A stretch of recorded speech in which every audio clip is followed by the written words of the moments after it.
Fala pessoal, beleza? Francisco aqui mais uma vez e hoje nós vamos construir um dos principais instrumentos de bancada que nós precisamos para trabalhar na eletrônica. Eu estou falando de uma fonte de tensão ajustável. Essa fonte que vamos construir hoje ela é muito simples, mas ela vai atender a grande parte das aplicações que nós vamos precisar. É uma fonte através da qual nós vamos conseguir uma tensão de até 20 volts aproximadamente e uma corrente máxima de 2 amperes. Para quem gosta então desse conteúdo, já vá se inscrevendo no canal, deixando o seu like e seu comentário, que nós estamos trazendo um conteúdo bem completo de eletrônica para vocês. Vamos entender agora como é que esse circuito funciona. A base do circuito da nossa fonte de tensão é um retificador que nós já estudamos amplamente aqui no canal. Eu vou deixar listado aqui nos cards, caso vocês ainda não tenham visto esse vídeo. Nós vamos utilizar hoje um transformador abaixador que tem como tensão no primário 220 volts e no secundário nós temos um secundário com tap central em que nós temos 15 mais 15 volts. Utilizando a tensão total desse secundário, então nós vamos ter um valor de tensão eficaz no secundário de 30 volts. A máxima corrente que o transformador que eu possuo consegue me fornecer é uma corrente de 2 amperes. Então é ele, nesse caso do circuito que nós estamos construindo, quem vai limitar o valor de corrente. No caso, nós vamos ter uma corrente máxima de 2 amperes. Para fazer a transformação da tensão alternada que nós temos aqui no secundário do transformador para um sinal de corrente contínua, nós vamos utilizar a ponte retificadora PBL 405, que, como nós podemos verificar de acordo com o seu datasheet, ela pode conduzir uma corrente de até 4 amperes, desde que esteja com o dissipador de calor. Hoje nós não vamos utilizar esse dissipador de calor, já que o nosso teste vai ser muito simples e muito rápido. Nessa situação, o datasheet nos indica que a condução máxima de corrente desse dispositivo se dá ali em torno de 2,6 amperes. Então eu ainda tenho condições de atingir a minha máxima corrente fornecida pelo transformador. Sinal retificado através da nossa ponte retificadora, nós vamos ter agora a etapa de filtro capacitivo, formado aqui por 2 capacitores, um capacitor eletrolítico de 4.700 microfarads e um capacitor de poliéster de 100 nanofarads, que vai servir como filtro para os ruídos de alta frequência. Coloquei um LED para indicação do circuito energizado e a partir desse ponto nós já vamos poder trabalhar com um nível de tensão contínuo e aproximadamente constante que nós vamos utilizar na etapa de regulação. Essa etapa de regulação, a parte principal do nosso circuito, ela foi obtida através de um diodo Zener. Nós podemos observar aqui, estamos utilizando o diodo Zener 1N4749, que é um dispositivo que ele possui tensão de ruptura de 24 volts e potência máxima de 1 watt. A polarização desse diodo Zener eu fiz aqui através dessa resistência de 2,2 kΩ, e esse conjunto, resistor R1 e o nosso diodo Zener, são os responsáveis por fornecerem para o nosso circuito um valor de tensão regulada. Ou seja, o diodo Zener é quem me garante que esse nível de tensão da nossa fonte vai ser regulado de acordo com as suas características. Até esse ponto, nós temos um circuito muito semelhante àquele circuito do regulador paralelo que nós também já temos um vídeo aqui no canal. Mas o que nós queremos hoje é um circuito um pouco mais avançado, em que nós consigamos ajustar o nível de tensão adequado para a nossa aplicação através de um potenciômetro, por exemplo. Então esse potenciômetro ele está conectado em paralelo com o nosso diodo Zener. Então entre os dois terminais da extremidade do potenciômetro nós vamos ter uma tensão de aproximadamente 24 volts e essa tensão ela vai ser ajustada através do pino central do potenciômetro e entregue à entrada não inversora de um amplificador operacional através de uma resistência de 10K. Esse resistor de 10K ele serve como uma espécie de resistor de pull-up ou resistor de pull-down. Ele será resistor de pull-up ou de pull-down dependendo do ajuste que nós vamos fazer aqui no pino central desse potenciômetro. Se nós tivermos, por exemplo, esse potenciômetro ajustado para o seu valor máximo, esse resistor R2 passa a funcionar como resistor de pull-down, uma vez que o pino central do potenciômetro estará conectado direto ao terminal de referência do nosso circuito. Já se o potenciômetro estiver ajustado em seu valor mínimo, o resistor R2 passa a ser um resistor de pull-up, já que nesse caso ele estará conectado diretamente à nossa tensão de referência, que eu chamo aqui através dessa label VZ. Nesse ponto, nós vamos passar a trabalhar com um circuito muito interessante que nós já conhecemos a base de funcionamento desse circuito aqui. Esse circuito com amplificador operacional, ele nada mais é do que um circuito amplificador não inversor. Vamos fazer uma breve revisão do circuito amplificador não inversor. No amplificador não inversor, nós vamos ter o sinal de referência sendo entregue através da entrada não inversora e, de acordo com a relação entre as resistências R1 e R2, nós vamos ter o valor de tensão na saída desse amplificador. É interessante que nós observemos que o valor da tensão de saída ele vai ser, no mínimo, igual ao valor da tensão de entrada, uma vez que a relação R1 por R2 ela sempre vai ser positiva. No circuito que nós estamos trabalhando, a nossa tensão de referência vai ser obtida através de um diodo Zener.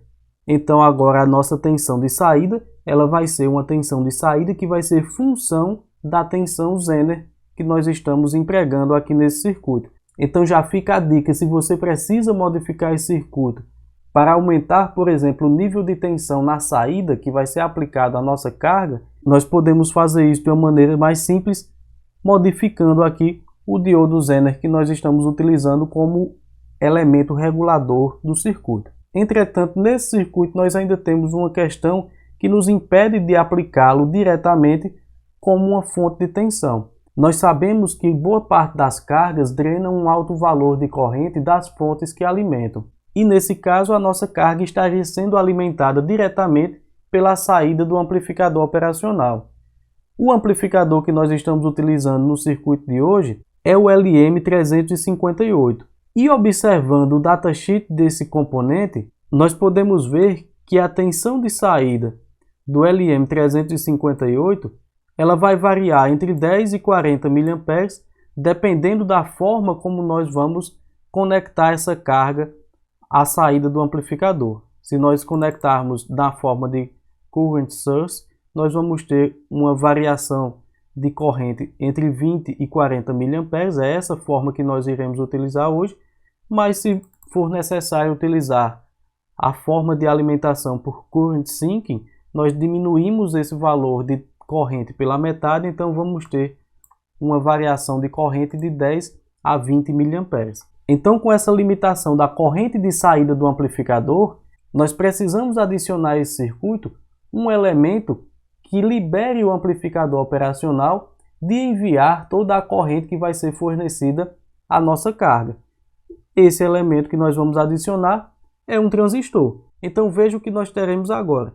A nossa carga ela vai ser conectada através do resistor R1 que está conectado ao emissor desse transistor, enquanto a base do transistor é quem se conecta com a saída do amplificador operacional. Qual a vantagem então de se colocar esse transistor nesse ponto? Nós vamos enxergar essa vantagem se lembrarmos daquela relação entre as correntes nos terminais do transistor. Nós podemos considerar que a corrente de coletor e de emissor no transistor atuando na região ativa, elas são aproximadamente iguais e que a corrente de coletor ela pode ser dada por HFE vezes IB.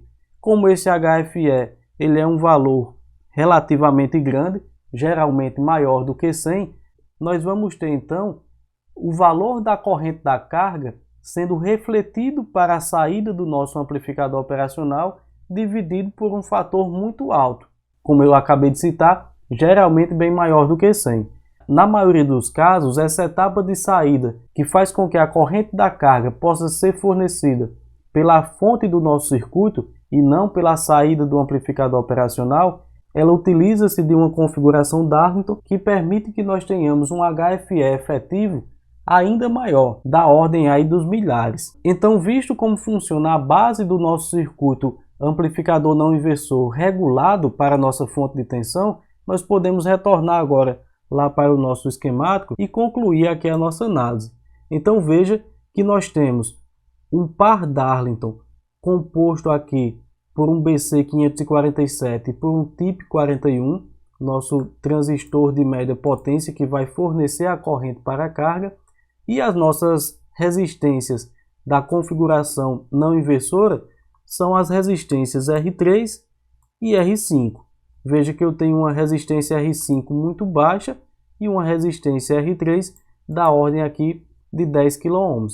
Com isso, eu garanto que eu vou ter na minha saída, na minha label Vout, uma tensão muito próxima ao valor da tensão na saída do nosso amplificador operacional, com o desconto das quedas de tensão VBE desses dois transistores.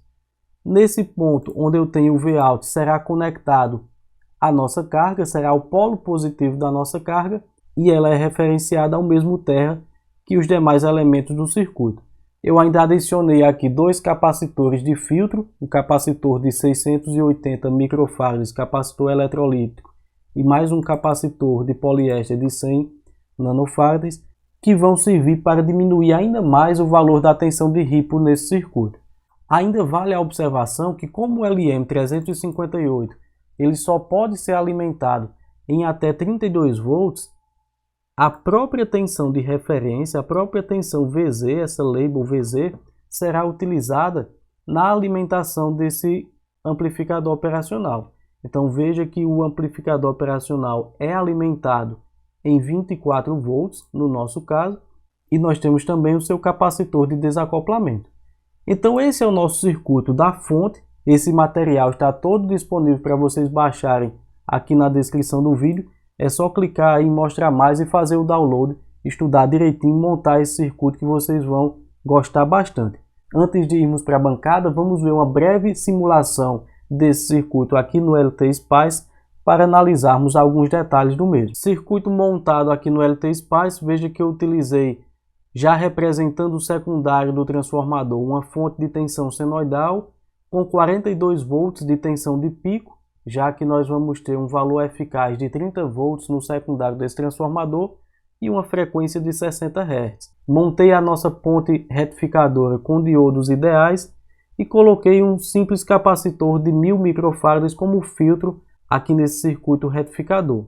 Nesse ponto nós vamos ter então a nossa tensão já em corrente contínua e já em sua primeira etapa de filtro. Na etapa de regulação, a etapa aqui do lado direito do nosso vídeo, nós temos o resistor de polarização do diodo Zener, que eu utilizei esse modelo de diodo Zener que possui a mesma tensão que nós já vimos lá no nosso circuito, 24 volts, e em paralelo com esse diodo Zener, um potenciômetro de 100 kΩ, que nesse momento eu estou representando aqui com um ajuste em torno de 30% do seu valor total. Esse potenciômetro então vai funcionar como uma espécie de divisor de tensão da tensão de referência fornecida pelo diodo Zener, que é entregue para o nosso amplificador operacional através do resistor de 10 kΩ. A partir desse resistor de 10 kΩ, nós vamos entregar o sinal de referência ao amplificador operacional, que possui na sua saída o par Darlington composto aqui pelo BC547 e aqui na simulação por um transistor 2N3055, que é um transistor já de alta potência que nós poderíamos utilizar também nesse circuito. Malha de realimentação aqui do nosso circuito amplificador não inversor, composto pelo resistor de 0,1 ohm e a resistência fixa de referência R7 também de 10 kΩ. Na saída desse circuito, ou seja, na saída da nossa fonte, eu adicionei nesse momento uma resistência de 100 ohms que nós vamos poder alimentar. Então, executando a simulação aqui no nosso circuito, veja que eu posso enxergar o comportamento da tensão na saída do nosso retificador, na saída do filtro capacitivo do retificador, e o sinal de referência nesse momento, no sinal entregue ao nosso amplificador operacional, possui aí um valor de aproximadamente 17 volts, ajustado aqui de acordo com os valores do nosso potenciômetro.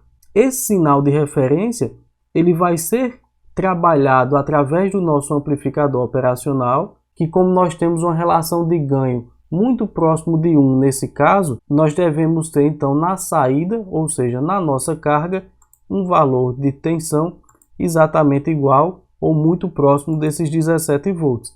É exatamente isso que nós estamos vendo aqui. O gráfico da tensão de saída permaneceu sobreposto em relação ao gráfico da nossa tensão de referência. Então nós temos aí uma tensão de saída nesse momento de aproximadamente 17 volts no nosso circuito. Se nós modificarmos aqui o ajuste do potenciômetro, simulando o que nós podemos fazer na prática, posso colocar, por exemplo, em 60 kΩ a parte superior e 40 kΩ a parte inferior, executando mais uma vez aqui a simulação. Veja que nós temos agora uma tensão de referência de aproximadamente 9,7 volts e na nossa carga, mais uma vez, 9,7 volts, como já era previsto e esperado de acordo com a nossa simulação. Para analisar a tensão de ondulação, a tensão de ripple, na saída desse circuito, nós podemos identificar aqui através da forma de onda em vermelho no nosso simulador aqui do LTSpice. Esse arquivo de simulação também está disponível para vocês baixarem e agora vamos ver na prática o funcionamento desse circuito. Está aqui o nosso circuito montado, pessoal. A gente tem aqui no lado esquerdo a etapa de retificação, composta aí pela nossa ponte retificadora PBL 405, o nosso filtro capacitivo. Aqui na parte superior nós temos o diodo Zener, responsável por estabelecer aquele nível de tensão regulado em torno de 24 volts. E no centro da protoboard nós temos o amplificador operacional atuando na configuração não inversora. A malha de realimentação do circuito é formada aqui por esse resistor de 0,1 ohms, aliás, e pelo par Darlington, que foi constituído através do BC547 e do tipo 41. Nessa parte aqui da direita da protoboard nós vamos conectar a carga e os instrumentos de medição para verificarmos o funcionamento desse circuito. Então aqui, pessoal, a gente já tem o nosso circuito montado e energizado. Vocês podem ver aí de acordo com a indicação luminosa do LED. Lá no osciloscópio nós estamos vendo a tensão na saída do filtro capacitivo do nosso circuito. Ou seja, é a tensão que vai ser entregue ao circuito do regulador composto pelo diodo Zener. Nós temos aqui o multímetro vermelho medindo a tensão que vai ser entregue à nossa carga e o multímetro amarelo que vai ser o responsável pelas medições da corrente que vai ser drenada pela carga. Podemos verificar aqui, nesse momento eu não tenho carga conectada ao meu circuito, mas nós podemos verificar que nós podemos variar o ajuste dessa tensão de saída do circuito, modificando aqui o ajuste do potenciômetro. Então posso colocar em aproximadamente 6 volts e já alimentar as nossas cargas. Como carga, eu vou utilizar para esse experimento um resistor ou alguns resistores de 470 ohms por 5 watts. Poderia ser um resistor menor, mas eu vou optar por utilizar esse resistor porque é o que eu tenho disponível nesse momento. Então eu vou conectar esse resistor aqui no nosso circuito e nós já vamos ver um valor de corrente sendo drenado lá pela fonte. Vou ajustar a minha tensão para aproximadamente 10 volts e conectando aqui o resistor à saída do meu circuito, veja que eu já tenho aí uma corrente sendo drenada de aproximadamente 22 mA. Se nós fizermos o cálculo, 10 dividido por 470, nós vamos obter um valor muito próximo a esses 22 mA que nós estamos vendo aí no multímetro em amarelo. Lá no osciloscópio nós já podemos identificar que existe um pequeno valor de corrente, de tensão de Ripple, aliás, sendo provocado devido ao fornecimento de corrente para a nossa carga, mas que é um valor irrelevante para esse circuito. Como nós estamos vendo ali, a tensão da carga ela se manteve praticamente estável mesmo após nós colocarmos a nossa primeira resistência. Se eu adiciono um outro valor de resistência, uma outra resistência em paralelo com essa que já temos nesse momento, o que acontece, como eu vou adicionar mais uma resistência de 470 ohms, eu vou ter aproximadamente o dobro da corrente que nós estamos tendo agora. Então eu vou fazer essa adição e nós vamos verificar o que vai acontecer aqui na tela do osciloscópio e no multímetro.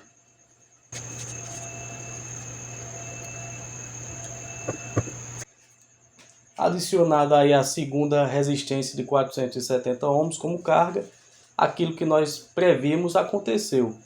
Corrente praticamente dobrou, passamos aí para 44,8 mA e a tensão mais uma vez ali estável nos 10,7 volts que nós já tínhamos ajustado previamente. Se eu faço alguma modificação de elevação nessa tensão, consequentemente nós vamos verificando a corrente sendo elevada na saída do nosso circuito. A mesma coisa acontece no sentido inverso, em que nós vamos diminuindo a tensão, a corrente do nosso circuito também será diminuída. Então, esse circuito nos fornece uma opção muito simples de construir um equipamento robusto para utilizar no nosso laboratório. Se você gostou desse conteúdo, eu já peço que curta, compartilhe e se inscreva aqui no canal, porque nós ainda vamos trazer vários outros vídeos melhorando esse circuito, adicionando medidores de tensão de corrente, circuitos de proteção contra sobrecorrente e também com dicas de construção de outros equipamentos para o seu laboratório. Esse foi o nosso vídeo de hoje e a gente se vê na nossa próxima aula. Valeu!